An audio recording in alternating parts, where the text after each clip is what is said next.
Bonjour, nous sommes le mercredi 26 février 2025 et je vous propose la situation des cultures de cette semaine. En ce qui concerne les colzas, avec la remontée des températures et le soleil de la semaine dernière, les colzas ont démarré dans la grande majorité des parcelles. Il reste encore quelques parcelles qui ont un peu plus de mal dans des sols hydromorphes ou des sols tassés. Donc là, maintenant, si ça n'a pas été fait, la priorité c'est de faire le premier apport d'azote, puisque, étant donné que le colza démarre sa montaison, il a besoin d'azote et de soufre. Il ne faut pas oublier le soufre.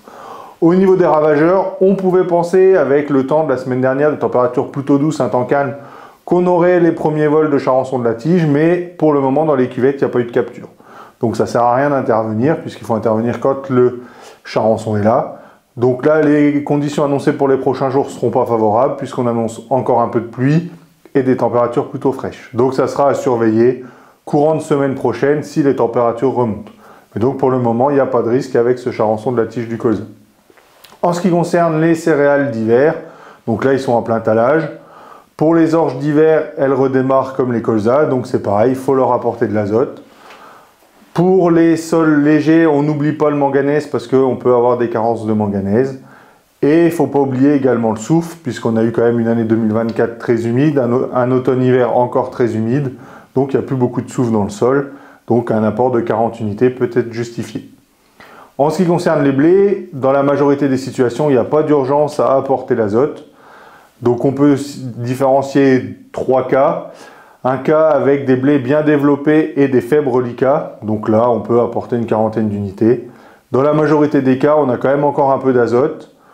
Et pour des blés qui sont bien développés, donc là il n'y a pas d'urgence, on peut faire ça courant de semaine prochaine.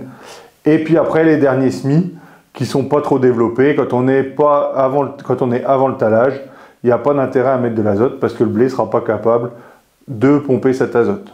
Et donc si on met de l'azote dans quelques jours sur ces blés qui commenceront le talage, il ne faut pas mettre beaucoup, entre 30 et 40, parce que sinon ce sera de l'azote qui ne sera pas valorisé.